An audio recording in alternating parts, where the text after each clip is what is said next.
बिस्मिल्लाहिर्रहमानिर्रहीम। आज हमने एक्सरसाइज करनी है 6.5 है और इसका पहला क्वेश्चन नंबर 2 है। क्वेश्चन नंबर 2 में उसने कहा है कि 38 ट्रीज़ हैं, 378।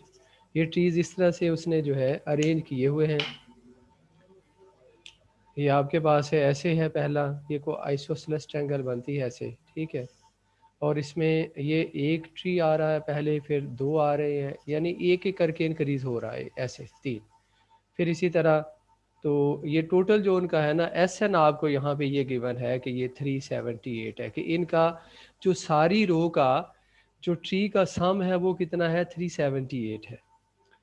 अब यहाँ पे A1 भी आपको गिवन है, वो क्या है, 1 है। ज़ाहिर है पहली रो में 1 आ रहा है। उसके बाद N भी आपको ये फाइंड आपने करना है पहले, फिर आपने असल में AN फाइंड करना है। यहाँ पे D भी आपको नोन है, वो क्या है, 1 है। कैसे कि हर रो में एक इंक्रीज हो रहा ट्री, क्या हो रहा है, एक ट्री जो है वो इंक्रीज हो रहा है। अब इसका मतलब क्या है कि हम जो है एस एन वाला फार्मूला यूज करेंगे। तो एस एन वाला फार्मूला जब यूज करेंगे तो वो हमारे पास क्या होगा, s n equal to n/2 into 2a1 plus n-1 into d, ये है। अब यहाँ से वी आर गिवन दैट के एस एन जो है that is equal to 378 and we have to find the calculate the n. और इसके अलावा 2a1 आपके पास a1 जो है 1 ही है, और इसके अलावा प्लस n-1 इंटू डी आपके पास क्या है, वो भी 1 है। तो इसको सिंप्लीफाई कर लें तो ये आ गया n/2 और ये आ गया 2 प्लस n-1 और ये आ गया आपके पास। इसको इधर लेके जाके मल्टीप्लाई कर दें तो ये आ जाएगा 2 8 आर 16, 2 7 आर 14 प्लस 1 15, और इसके बाद 2 3 आर 6 एंड 7। इधर आ गया n इंटू, ये आ गया n+1, ये आ गया। और इसको जब इक्वेशन की फॉर्म में लिखेंगे तो you can write it in this way, n square plus n minus 756 equal to 0।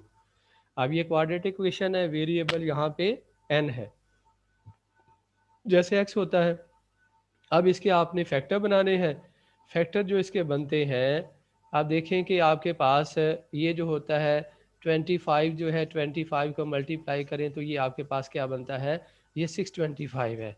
इसके बाद कोई 26 को, या ऐसे ऐसे इसके क्या करते हैं कि हम इधर से फैक्टर भी बना लेते हैं। ये 756 है ना, इसके फैक्टर बनाएं तो पहले 2 पे डिविजिबल है ना, तो ये आ जाएगा 3, ये आ जाएगा क्या है 7 8, फिर ये किस पे डिविजिबल है, फिर 2 पे है, फिर आपके पास आ जाएगा ये आ जाएगा 1 8 और 9।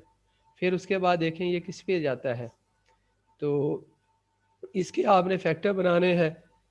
ये आ गया 2 पे, और इसके जो फैक्टर बनते हैं ये आगे है 189, ये देखें किसी पे डिवाइड होता है, ये आ जाएगा, बिल्कुल होता है, 3 पे आ गया, ये आ गया 6 और ये 3 आ गया, फिर ये 3 पे है, ये 21, तो इसी तरह ये फिर 3 पे है, ये 3 एंड 7। तो अब आपने इसके फैक्टर बनाने हैं, तो ये आपके पास आ जाएगा, ये आपके पास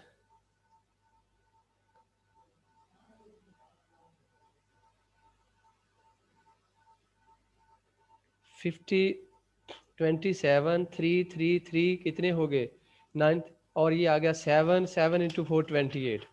हाँ, तो ये आपके पास आएगा 28 एंड 50। तो इनको देखें मल्टीप्लाई करके, ये आ गया आपके पास 6, और ये आपके पास आ गया 2 8 ज़ार 56। तो ये 5 इसमें ऐड करेंगे, तो ये इसको ऐड करें तो आपके पास है, ये आ जाता है सम जो है यही। तो ये n स्क्वेयर प्लस, अब देखें प्लस वाला आपने क्या लेना है, बड़े वाला नंबर, वो 28n, और ये होगा -27 n माइनस क्या होगा 756 इक्वल टू 0। अब इसके बाद क्या है, इसमें से n कॉमन आ गया, ये आ गया n+28 और -27 इंटू n+28 इक्वल टू 0। तो यहाँ से n जो है ना हमारा 27 निकलता है। ये वाला n जो है -28, ये मैंने कई दफ़ा कहा है कि जो माइनस वाला है इसको आपने नहीं लेना। हमारे पास यहाँ पे जो नंबर होते हैं ये पॉजिटिव नंबर है, नेचुरल नंबर है। इनफैक्ट आपने n जो है फ्रॉम नेचुरल नंबर लेना। तो ये आपके पास आ गया। अब आपके पास क्या आ गया, ये n आ गया 27। असल में हमने क्या कैलकुलेट करना है, हमने A27 कैलकुलेट करना है। इससे हमें ये पता चल गया कि इसकी जो रोज होंगी वो कितनी होगी, जिनका जो सम है वो 378 होगा, वो 27 होगी। लेकिन वी हैव टू कैलकुलेट के उस जो 27th रो में है, यानी आखिरी रो में वो कितने जो ट्री होंगे। तो उसके लिए आपके पास फार्मूला क्या होगा, A1 plus n minus 1 into D. तो ये आ जाएगा A1 आपके पास 1 ही है, n आपके पास यहाँ पे आ गया 27 माइनस 1, डी आपके पास फिर 1 है, तो ये आ गया 1 प्लस 27 माइनस 1, तो ये आ गया आपके पास 27। ए एन भी 27 आ गया। निकलना भी यही था, इसलिए कि जो एन है ना, आप देखें पहली रो में आपको पता है कि एक ट्री है, दूसरी में 2 है, तो तीसरी में 3 है। तो इसका मतलब अगर वो 27th रो है तो उसमें ट्री भी तो 27 ही होंगे ना, एक एक करके बढ़ते जा रहे हैं। तो इस तरह से आपने इसको कैलकुलेट करना था। ये आपको इन्फॉर्मेशन जो गिवन थी उसको आपने यूज़ करके ये कैलकुलेट कर लिया। अब इसके बाद अगला जो क्वेश्चन है, क्वेश्चन नंबर 3 है।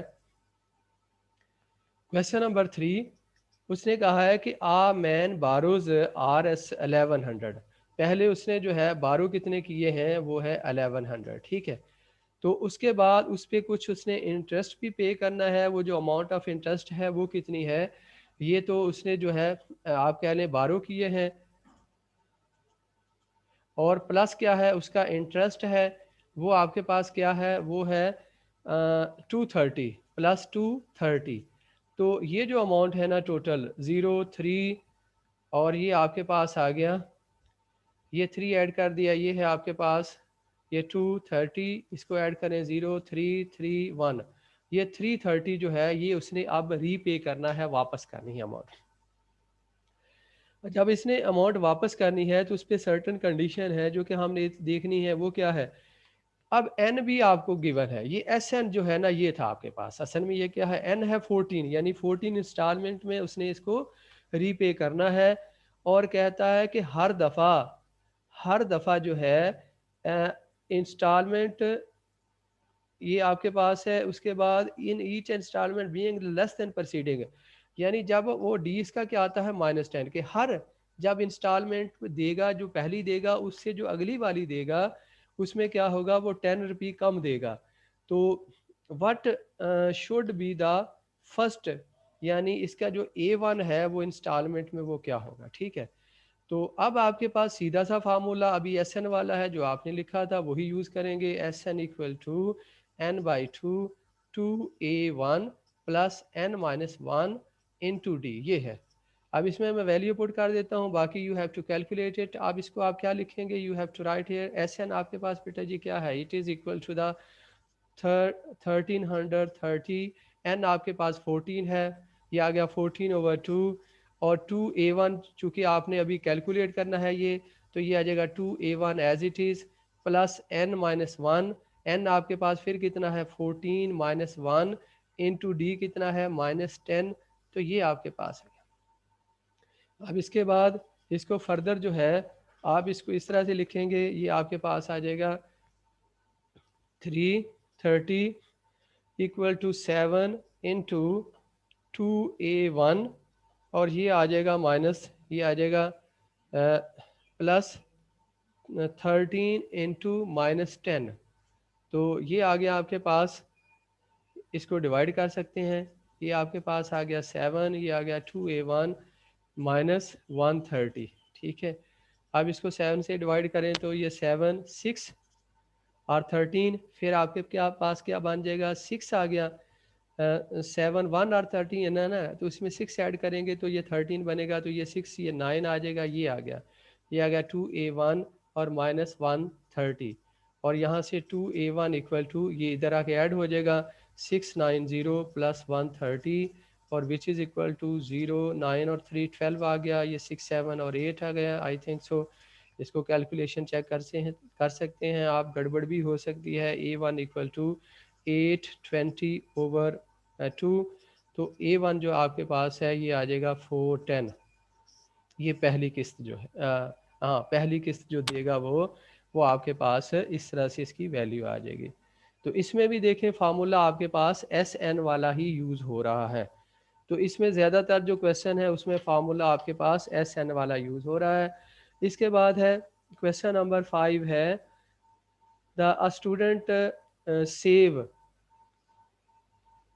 अब देखें ये क्वेश्चन नंबर 5 है, इसमें है कि स्टूडेंट सेव पहला, इसका मतलब A1 जो है वो सेव पहली होगा ना, जो पहली अमाउंट क्या होगी जो सेव करता है वो 12 है। उसके बाद कहता है कि at the end of first week and goes it increasing, यानी हर हफ्ते के बाद उसके जो है ना वो सेव कर लेता है 12 रुपी, और हर अगले हफ्ते में वो क्या करता है वो 4 रुपी ज़्यादा। तो यानी ये डी आपके पास 4 हो गया, 4 बढ़ा देगा। और इसके बाद कहता है कि after how many weeks he will be able to save the, यानी SN जो टोटल अमाउंट है। अब देखें ना ये अमाउंट सम होती जा रही, तो असल में ये हमारे पास जो टोटल अमाउंट वो कह रहा है जो कि 2100 है, ये असल में क्या है SN है कि वो जितने हफ्ते होंगे टोटल उनका जी अमाउंट का जो सम है वो 2100 है। असल में अब हमने यहाँ पे फाइंड क्या करना है ना कि वो कितने हफ्तों के बाद उसके जो अमाउंट का जो सम है it will become equal to, और it will be equal to the 2100। अब फिर यहाँ पे फार्मूला क्या है SN इक्वल टू आपके पास n/2, ये 2A1 plus n-1 into d. अब यहाँ पे सिर्फ मैं वैल्यू पुट करूँगा ये 2100, n आपने कैलकुलेट करना है। ये 2A1 आपके पास क्या है 2 इंटू 12 प्लस n-1, इसी तरह डी आपके पास क्या है 4। तो ये है, इसको आगे आप सिंप्लीफाई कर लेंगे। और ये जो n है ये नंबर ऑफ वीक्स आएंगे जिसमें, यानी जिसके बाद उसकी जो टोटल अमाउंट है जो सम होगा वो 2100 के इक्वल होगा। और इसमें फिर वही बात है कि n तब पॉसिबल होता है जब n आपका पॉजिटिव नंबर आए और होल नंबर हो। ऐसे नहीं है कि n अगर आपका 13.2 आ गया तो आप कहें जी n यहाँ पे नहीं, वो नहीं लेंगे, या नेगेटिव वैल्यू आ रही तो वो नहीं लेंगे। आपने n ऐसा नंबर लेना है जो इंटीग्रल वैल्यू यानी इंटीजर हो, इंटीजर भी क्या है पॉजिटिव इंटीजर हो, तो फिर आपने उसको यूज़ करना। अब इसके बाद है क्वेश्चन नंबर 6 है बहुत आसान क्वेश्चन है, कहता है an object is falling from rest. ये देखें ना कोई रेस्ट से फॉल हो रहा है किसी पोजीशन से, जैसे आप यहाँ पे कह रहे हैं कि ये ऐसे गिर रहा है, ठीक है, फॉल हो रहा है। और ये पहली दफ़ा फॉल जो होता है ना पहले सेकंड में ये 9 मीटर है, 9 मीटर, क्या है 9 मीटर, इसका मतलब A1 क्या होगा 9 मीटर। तो इसके बाद अगले सेकंड में क्या हो रहा है, अगले सेकंड में ये कितना फॉल हो रहा है, ये आपके पास है 27, यानी इसका मतलब है A2 जो है आपके पास ये क्या है 27 मीटर है। इसी तरह A3 जो है वो कितना है 45 मीटर है। तो इसमें आपने क्या करना है कि A5 कैलकुलेट करना है, A5 कैलकुलेट करना है पहले पार्ट में। दूसरे पार्ट में कि उसने कहा है कि S5 फाइंड करना है, ये फ़र्क है इसमें। पहले में क्या है कि 5वें सेकंड में वो कितना फॉल होगा, दूसरे पार्ट में ये है कि 5वें सेकंड तक वो कितना, इसका मतलब उसमें सारा इनका सम हो जाएगा। इसमें आपने S5 सीरीज फाइंड करनी है, और यहाँ पे आपने बेटा क्या फाइंड करना है कि 5th टर्म का वो जो होगी उसके फॉल है वो आपने फाइंड करना है। तो अब सिंपल है फार्मूला, अब आपके पास देख लें। अब n भी है, n आपको गिवन है, n कितना है 5 है, ये है। अब देखें यहाँ से d निकल आता है, ये d है ना, d क्या होता है, d होता है A2 minus A1 which is equal to 18, और d equal to A3 minus A2 which is also equal to 18 metre. ये आपने d भी निकाल लिया है, A1 गिवन है, n भी गिवन है। अब आपने फाइंड करना है A5 जो कि बहुत आसान फार्मूला है। A5 का फार्मूला आपके पास क्या है, A5 का फार्मूला क्या होगा, ये कौन सा है अरिथमेटिक प्रोग्रेशन है। अरिथमेटिक प्रोग्रेशन में क्या लिखेंगे A5 equal to A plus 4D, और यही फार्मूला क्या है, इसको ऐसे भी लिखते हैं A1 लिख लेते हैं, या n-1 इंटू डी, यानी 5 -1 इंटू डी ऐसे भी लिखते हैं। अब यहाँ पे वैल्यू पुट कर दे। A1 आपके पास क्या था, A1 आपने कैलकुलेट किया है जो कि गिवन था वो है 9, फिर प्लस आपके पास 4 आ गया, डी आपके पास कितना है वो है 18, तो ये वैल्यू निकल आएगी 9 प्लस ये कितना है, ये आपके पास 18 4s आर 72, तो ये आ गया 81 मीटर। ये A5 आपके पास कैलकुलेट हो गया है। ये था कि 5वें सेकंड के बाद या 5वें सेकंड में वो कितना फॉल होगा, जो फ्रीली फॉल बॉडी जो हो रही है वो 1 सेकंड में इतना, फ़र्ज़ करें यहाँ से ये देखें ना, यहाँ से को बॉडी फॉल हो रही है 1 सेकंड में इतना, फिर दूसरे सेकंड में इतना, फिर तीसरे सेकंड में इस तरह, तो इस तरह से यार। अब आपने फाइंड क्या करना है, S5। उसके लिए फार्मूला क्या है, 5/2 2A1 प्लस 4D, ये n-1 को हम मैंने 4D लिख दिया है। अब यहाँ से 5/2 2A1 आपके पास क्या है 9 प्लस 4D आपके पास क्या है 18, ये आ गया, तो ये आ गया 5/2, ठीक है। और इसके बाद ये आ गया 18 प्लस 72, और ये आपके पास क्या आ जाएगा 5/2, इनको ऐड कर दें, ये आपके पास क्या है, ये 8, ये आ गया 0 8 एंड 90, आई थिंक सो 90 बन गया, तो ये आ गया 5 इंटू 45 आ गया, ये 5 5 25 4 20 एंड 22 मीटर, ये आ गया आपके पास जो इनका सम है। तो इसमें आपने ये इस तरह से कैलकुलेट करना था कि जो S5 यानी 5 सेकंड तक जो उनका सम है वो क्या होगा। इसके बाद क्वेश्चन नंबर 9 है, कहता प्राइस डिस्ट्रीब्यूशन है और टोटल SN जो है उसने दे दिया है 60,000 जो है रुपीज़, इसको डिस्ट्रीब्यूट करना है। उसने NB दे दिया है, टोटल टीमें जो है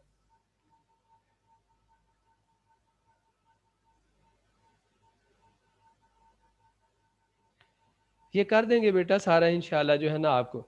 अब आपके पास ये जो N है यहाँ पे क्या है 18 है, और वी हैव टू फाइंड कि जो आखिरी टीम है ना, अब जो पहली टीम है A1 है उसको कितने अमाउंट प्राइस मिलेगा, वो 4000 है। तो वी हैव टू कैलकुलेट कि ये जो है A8 जो टीम है उसको क्या प्राइस मिलेगा, ये हमारे पास है। अब इसमें भी SN वाला फार्मूला यूज़ होगा। यहाँ पे क्या यूज़ होगा, ये आपके पास है एक फार्मूला ऐसे भी हम लिखते हैं कि SN इक्वल टू n/2, ये आता है A1 प्लस AN, ये फार्मूला भी है। यहाँ पे वो वैल्यू पुट कर देते हैं तो वही बन जाता है 2A1 into 2A1 plus n-1 into d. अब यहाँ पे SN कितना है 60,000 है, ठीक है। N आपके पास कितना है 8/2 है। अब यहाँ पे A1 आपके पास 4000 है, और AN यानी A8 आपने फाइंड करना है।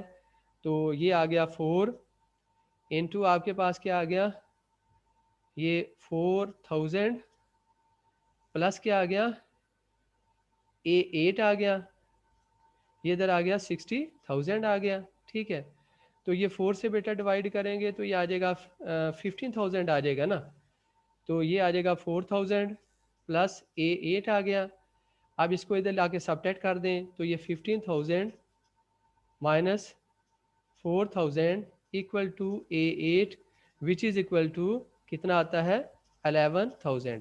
तो इसका मतलब जो पहली पोजीशन पे टीम आएगी उसको कितने पैसे मिलेंगे अनाम में, that team will get 11,000 rupees being at the position of first, मतलब फर्स्ट पोजीशन के होने के नाते से उसको जो पहला प्राइज़ मिलेगा it will be equal to the 8,000। तो ये तो बेटा थे हमारा जो एक्सरसाइज थी, ये थी हमारी जो एक्सरसाइज है 6.5, इसमें वर्ड प्रॉब्लम थे जो हमने किए हैं। इसके बाद अगली जो एक्सरसाइज है, अब देखें अभी तक जो हमने काम किया है ना वो था अरिथमेटिक प्रोग्रेशन के बारे में, अरिथमेटिक प्रोग्रेशन, अरिथमेटिक सीरीज, ठीक है, अरिथमेटिक मीन, ये 3 कॉन्सेप्ट थे जिनको हम लेके चले हैं। अरिथमेटिक प्रोग्रेशन क्या था A1 A2 A3 and so on, और ए एन जो इसकी टर्म थी वो किसके इक्वल थी, a one plus n minus one into d. अब ये तो था अरिथमेटिक प्रोग्रेशन का काम, ठीक है। अब जो अरिथमेटिक सीरीज थी उसमें क्या था, ए वन प्लस ए टू, ये ऐसे टर्म ऐड हो गई थी, और इसका जो एस एन फार्मूला था सम फाइंड करने का, एन बाई टू, ये a one plus a n, या क्या था n by two, two a one plus n minus one into d, ये दो फार्मूले। अब देखें कि इन दोनों फार्मूले, अब अरिथमेटिक प्रोग्रेशन, अरिथमेटिक मीन क्या था कि अगर कोई दो टर्म है तो वो भी हमने, अगर कोई अरिथमेटिक मीन इंसर्ट करने थे तो वो भी हमने सीखा है, ठीक है। अब ये जो तीन बातें थी, तीन मेजर कॉन्सेप्ट थे, इनमें क्या था, अब देखें यहाँ पे वेरिएबल कितने हैं, एक एन है, एक ए एन है, एक वन है और एक डी है। इनमें से अगर कोई नोन है, एक आध अननोन है, तो उसको हम कैलकुलेट कर लेंगे जाहिर उनकी वैल्यू डाल के। इसी तरह से इसमें जो था कोई, अगर देखें अभी जो हमने प्रीवियस एक्सरसाइज की है, उससे प्रीवियस भी की है, उसमें भी ये था कि अगर एस एन गिवन है, एन गिवन है, ए वन गिवन है, तो हम ए एन कैलकुलेट कर सकते हैं, और अगर हमें ये जो है ए वन कैलकुलेट करना तो बाकी हमें सारी चीज़ें गिवन होगी। तो ये सारी चीज़ें की। अब इसी के पैरेलल जो है अब हमने चलना है, ये है ज्योमेट्रिक सीक्वेंस या ज्योमेट्रिक प्रोग्रेशन कह लें। क्या है ज्योमेट्रिक प्रोग्रेशन। अब अरिथमेटिक प्रोग्रेशन का क्या था मामला कि वहाँ पे हर अगली जो टर्म थी वो किसी खास नंबर को, और उस नंबर को हम कहते थे कॉमन डिफरेंस, ऐड करने से। अब देखें जब कॉमन डिफरेंस की बात कर रहे हैं तो इसका मतलब वो नंबर ऐड या सबट्रैक्ट होने से हासिल हो रहा था। यानी कोई डी जो था कॉमन डिफरेंस, उसको या तो हम ऐड करते थे या सबट्रैक्ट करते जाते थे, तो हमारे पास है वो टर्म्स जो थी वो जनरेट होती जाती थी। और इसमें एक और बात मैंने एन के बारे में कहा था बार बार कि एन अगर आपका होल नंबर होगा, पॉजिटिव इंटीजर होगा, यानी नेचुरल नंबर होगा, तो फिर आपके लिए ये सारी चीज़ें जो है पॉसिबल है। अगर वो एन नेगेटिव नंबर है या वो डेसिमल में आता है तो फिर उसके लिए आपने उसको कहना है कि इट इज़ नॉट पॉसिबल। अच्छा, अब जो ज्योमेट्रिक प्रोग्रेशन में उसमें क्या है, उसमें हर अगली टर्म किसी खास नंबर से मल्टीप्लाई करने से या डिवाइड करने से हासिल होती है। क्या है कि अगली टर्म, उसमें प्रोग्रेशन हमारे पास क्या है, ऐसे बनता है, ये ए वन कह लें तो a one are, A two, ये जो है ना ए वन आर स्केयर और ए वन आर क्यूब, और इसी तरह जो आखिरी टर्म होगी जिसको हम nth टर्म कहेंगे, a one r n minus one. अब ए एन यहाँ पे हमारे पास क्या होगा, ए एन जो फार्मूला होगा वो होगा a r n minus one, यानी ए से मराद ए वन ही है। और इसकी भी टर्म अगर लिखेंगे तो a one, a two, a three और ए फोर, ठीक है। अब यहाँ पे ए टू जो है वो किसके इक्वल है, वो ए आर के इक्वल है। ए वन जो है वो ए वन के इक्वल है। ए थ्री जो है वो किसके इक्वल है, ए आर स्केयर के, क्योंकि यहाँ पे अगर वो फार्मूला यूज़ करें, इसी तरह जो ए एन है वो है a r n minus one, ये है। अब इसमें देखें उसी तरह से, सिर्फ क्या है यहाँ पे कॉमन रेशियो है, यहाँ पे फ़र्क है, आर क्या होता है, यानी a two over a one, a three over a two, ये है हमारे पास, ये फ़र्क है सिर्फ, और ये फार्मूले का फ़र्क है। तो ये चीज़ लेके अब हमने चलना है। और कोई, अब देखिए इसमें भी क्या है, एक ये टर्म है, एक ये है, दो, आर तीन, एन चार, यानी इसमें टोटल चार वेरिएबल है। अब चार वेरिएबल में से अगर कोई दो, कोई एक अननोन होगा, बाकी नोन होंगे, तो हम कैलकुलेट कर लेंगे। तो ये काम हमने अब करना है। अब इसमें जो एक्सरसाइज है 6.6 है, इसमें क्वेश्चन नंबर 2 है, क्वेश्चन नंबर एक्सरसाइज है ये 6.6, और क्वेश्चन नंबर 2 है। इसमें जो बेटा एक जैसे या सिमिलर क्वेश्चन होंगे वो मैं फिर आपको बता दूंगा, वो आपने करने हैं, और इनकी देखिए प्रैक्टिस आपने करनी है। अभी ये जो हो जाएगा थोड़ा सा सिलेबस कवर, तो फिर मैं आपसे डिस्कशन भी किया करूंगा कि आपने क्या चीज़ें करनी हैं। जो चीज़ें कर रहे होंगे अगर उसमें कोई डिफ़िकल्टी है तो वो मेरे साथ आप डिस्कस करेंगे, पूछेंगे, और मैं कोशिश करूंगा कि एक चैप्टर लेके उसको पूरा डिस्कस करूं आपके साथ। उसमें जो आपको डिफ़िकल्टी नज़र आती हैं वो सारी डिस्कस करूं, आपको बताऊं कि ऐसे प्रॉब्लम इस तरह के, इसमें ये जो चीज़ें आपने जहन में रखनी है और इस तरह से इनको कैलकुलेट करना है। अब इसमें कहता है कि आप देखें, फाइंड, हमने 11th यानी A11 फाइंड करना है, ठीक है, ये हमने फाइंड करना है। अब हमें गिवन क्या, हमें एक सीक्वेंस गिवन है जो कि है ज्योमेट्रिक प्रोग्रेशन है। वो किस तरह से है, 1 प्लस आयोटा, ये 2, ये 4, 1 plus iota, and so on, ये है। अब इसमें देखें उसी तरह से जैसे हमने अरिथमेटिक प्रोग्रेशन में गया था, ये पहली टर्म a1 है, वो क्या है 1 प्लस आयोटा, और वहां पे हम क्या कैलकुलेट करते थे, कॉमन डिफरेंस। यहाँ पे हमने क्या कैलकुलेट करना है, कॉमन रेशो। अब जो रेशो है वो क्या होती है, a2 ओवर a1 और a3 ओवर a2। ये दो दफ़ा हम इसलिए लिखते हैं कि दोनों से हमें कंफर्म हो जाए कि वाकया जो हमने कॉमन रेशो निकाली है वो सेम आ रही है। असल में होनी भी सेम चाहिए। अगर वो सेम नहीं आ रही तो इसका मतलब हम क्या कर रहे हैं कि कहीं ना कहीं गलती कर रहे हैं, कोई कैलकुलेशन में गलती हो सकती है। अब यहाँ पे क्या आ गया 2 ओवर 1 प्लस आयोटा, और यहाँ पे ये भी क्या आ रहा है, ये आपके पास आ रहा है 4 1 प्लस आयोटा इंटू क्या आ जाएगा 1 ओवर 2, तो ये भी आ रहा है 2 ओवर 1 प्लस आयोटा, ये आ गया। इसका मतलब कॉमन रेशो जो आपके पास है वो क्या है, वो है 2 ओवर 1 प्लस आयोटा, ये निकला। अब आपने फाइंड क्या करना, you have to calculate 11th term A11। ये अब आपके पास A11 है, उसका फार्मूला क्या है, AR⁻10, क्योंकि हम जनरल फार्मूला कैसे लिखते हैं अरिथमेटिक प्रोग्रेशन का, AN इक्वल टू A1, ये A1 भी कह सकते हैं, RN-1। अब इसमें वैल्यू डाल दें। अब आपके पास A11 इक्वल टू क्या होगा बेटा जी, ये 12 भी इक्वल टू द A1 आपके पास क्या है, वो आपने लिखी अभी टर्म। A1 आपके पास है 1 प्लस आयोटा, ठीक है। अभी R आपके पास क्या है, वो है 2 ओवर 1 प्लस आयोटा, और इसके अलावा क्या है,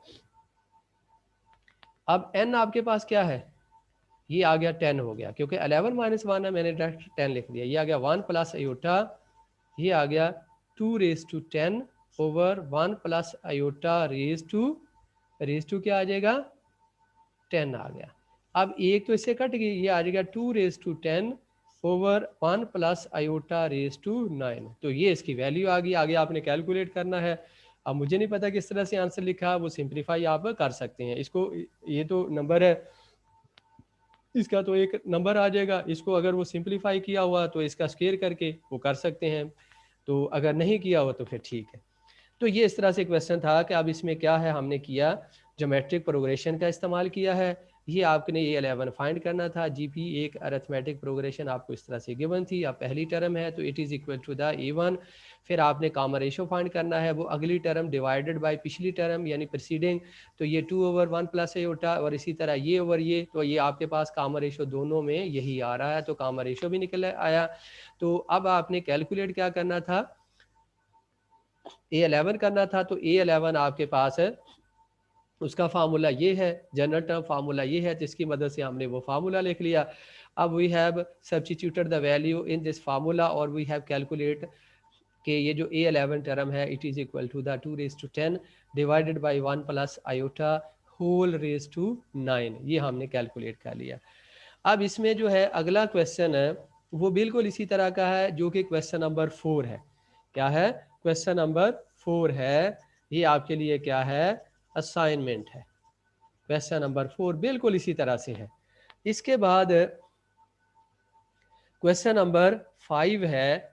क्वेश्चन नंबर 5 में आपके पास क्या है कि एन ऑटोमोबाइल, देखिए किसी बंदे ने कोई परचेज़ की है कोई गाड़ी, तो उसकी जो प्राइस थी A1 जो थी पहले वो है 12,000 है, और उसके बाद डेप्रेसिएशन हो रही है, वो कितनी है, R जो आपके पास निकलेगा 1, ये 5%, और ये होगा 1 माइनस 0.05, और विच इज़ इक्वल टू कुछ 0. ये आपके पास आ जाएगा 5% क्या होगा 5 ओवर 100, तो ये आपके पास आ जाएगा 0.05। तो इसमें से सब्ट्रैक्ट करेंगे तो ये आपके पास आ जाएगा 0.095, जो भी आता है इसको देख लें, या इसको इस तरह कर लें, ये 100, ये आ गया 0.05, तो ये क्या आ जाएगा 5, ये आ जाएगा 9, तो ये आ जाएगा 0. ये यहाँ पे 0 नहीं होगा, ठीक है ना, ये नहीं होगा, ये आ गया 0.95। ये आपने R निकाल लिया। अब यहाँ पे ये देखना है कि अगर तो कोई प्राइस इंक्रीज हो रही है, उसमें जो है ना ये डेप्रिसिएशन का मतलब था कम होना, ठीक है ना, तो जैसे डिमिनिश होता है कम होना, तो ये कम हो रही है तो फिर आप सब्ट्रैक्ट करते हैं। अगर वो इंक्रीज हो रही हो तो फिर आप क्या करते हैं, फिर उसको बढ़ाते हैं, फिर ऐड करते हैं। तो अब इसके बाद फार्मूला तो आपके पास उसने कहा है कि आफ्टर 4 ईयर, तो इसका मतलब है कि यहाँ you have to take the n, क्योंकि आपने 5 लेना है, इसलिए कि ए आपने 5 फाइंड करना है, तो फिर आपके पास ए आर क्या बनेगा 4 आफ्टर। अब ये जो कॉमन रेशियो है क्या कि आफ्टर 4 ईयर, अब ये A1 है, यहाँ पे वैल्यू पुट कर देंगे तो क्या है 12,000, और यहाँ पे आर आपके पास क्या है 0.095 रेज टू 4, ये वैल्यू पुट कर दें और इसको कैलकुलेट करें तो ये आपके पास से जो कीमत कम होके, यानी 5 साल में जो उस गाड़ी की कीमत कम होगी वो आपके पास सामने आ जाएगी कि इतनी उस प्राइस में कमी आ गई है। क्या आ गई है? इतनी प्राइस में कमी आ गई है, तो वो आपके पास आ जाएगी। अब आपके पास अगला क्वेश्चन है, क्वेश्चन नंबर 6 है, बहुत आसान है। अब इसमें क्या है, ये पहले असल में 2 क्वेश्चन जिसको मैंने कहा था ना असाइनमेंट है क्वेश्चन नंबर 4, उसी तरह का है, सिर्फ फ़र्क ये है कि you have to calculate here the n. अब यहाँ पे आपने, अब देखें क्या है, x square minus y square और एक्स प्लस वाई, और उसके बाद x plus y over x minus y, और इसकी उसने कहा है कि आखिरी टर्म जो है वो को दे दी है, वो क्या है x plus y over x minus y raise to 9 है, शायद ये 9 है, ये देख लेना। तो असल में हमने अब फाइंड क्या करना है, ये देखें पहली टर्म है, ये दूसरी है, ये तीसरी है, ये हमें nth टर्म गिवन है, ये हमें कौन सी टर्म गिवन है, nth टर्म गिवन है। तो अब देखें अगर फार्मूला लिखें a n equal to a raise to r n minus 1।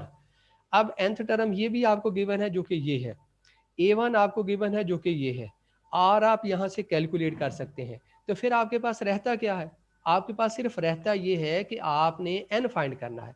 अब n फाइंड करने के लिए इसी फार्मूले में वैल्यू पुट कर दें।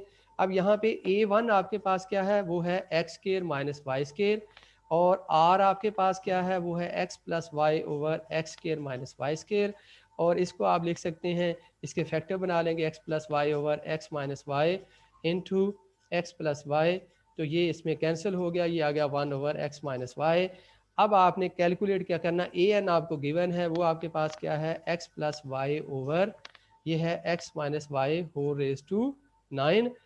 फार्मूला आपके पास क्या है, फार्मूला है ए एन, आपने एन फाइंड करना है, तो इसमें वैल्यू पुट कर दें। आपके पास क्या है वैल्यू, ये है a n equal to a r n minus 1। A n आपके पास क्या है, वो वैल्यू लिख दें। ए एन आपके पास है, ये है x plus y over x minus y raise to 9, और इधर आपके पास क्या है, ए वन आपके पास क्या है, ए वन आपने अभी लिखी थी, वो है x square minus y square, और आर आपके पास क्या है 1 ओवर एक्स माइनस वाई, और इसकी पावर क्या है एन माइनस 1, ये है।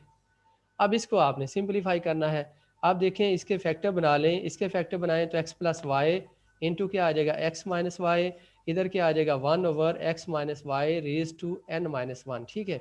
और इधर देखें आ गया x plus y over x minus y raise to 9, ये तो इसके साथ काट की तरफ, ठीक है।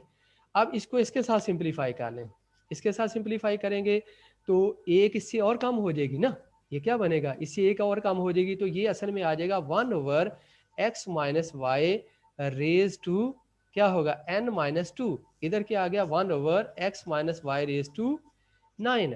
अब कंपेयर कर लें तो this implies that n minus 2 equal to 9 और n इक्वल टू 11, ये n आपके पास निकल आया। अब देखिए कितना आसान क्वेश्चन है कि आपको A1 गिवन है, R आप कैलकुलेट कर सकते थे, nth टर्म आपको गिवन है और आपने n फाइंड करना था, और यहाँ पे थोड़ी सी कैलकुलेशन है जो कि आपने समझनी है, अंडरस्टैंड करनी है कि किस तरह से इसको आसानी से सिंप्लीफाई, ये इसी चक्कर में नहीं पढ़ना कि इसको कहीं खोल लें या इसको खोल के तो इसको हल करना शुरू कर दें, फिर ये आपके लिए बड़ा मुश्किल हो जाएगा। तो ये आपके पास थे अभी तक क्वेश्चन हमने किया है, क्वेश्चन नंबर 6 तक है। अब इसके बाद अगला क्वेश्चन है, क्वेश्चन नंबर 9 है, क्वेश्चन नंबर 7 है। उसने कहा है कि आपके पास ये जो है ना कोई 3, क्वेश्चन नंबर 7, और इसका एक पार्ट है वो आपने खुद करना है। इफ़ उसने कह दिया कि A B C and D जो है ना इन जी पी, क्या है इन जी पी है, अगर ये जी पी में है तो इसका मतलब क्या है कि फिर बी ओवर ए, सी ओवर बी, डी ओवर सी आपस में क्या है इक्वल है, क्योंकि उनकी कॉमन रेशो क्या होती है, अगली टर्म डिवाइडेड और पिछली टर्म। अब इसको इस तरह से भी लिख सकते हैं, b over a equal to c over b, this implies that b square equal to a c. एक तो ये चीज़ आ गई। अब इसको और इसको इकट्ठा करें तो आपके पास क्या आ जाएगा, ये आ जाएगा। इसकी पॉसिबल क्या बनती है, इसको इसके साथ इक्वल ले सकते हैं, इसको इसके साथ इक्वल ले सकते हैं, और इसको इसके साथ, ये तीन पॉसिबल। इसी तरह अब c over b equal to d over c, this implies that c square equal to b d. फिर इसी तरह इन दोनों को इक्वल ले लें तो आपके पास क्या बनेगा, b over a equal to d over c, this implies that के b c equal to a d. ये है, ये तीन चीज़ें आपने याद रखनी है, 1 2 और ये जो है 3, क्योंकि आगे इसको इस्तेमाल करना है। अब ये तो था आपके पास गिवन था, ठीक है ना। अब अगर ये गिवन है तो उसने फिर कहा है कि आपने प्रूव ये करना है कि फिर क्या है कि a minus b minus c and c minus d are also in GP. ये भी जीपी में है। अगर ये भी जीपी में है तो अब इसका मतलब है कि हम क्या करेंगे कि इनको फिर इसी तरह b minus c over a minus b equal to c minus d और ओवर b माइनस सी, ये भी क्या होना चाहिए, इक्वल होना चाहिए। क्या होना चाहिए, इक्वल। अब यहाँ से देखें कि दोनों साइड हमने इक्वल प्रूव करनी है। यहाँ से b minus c square equal to आ गया, ये आ गया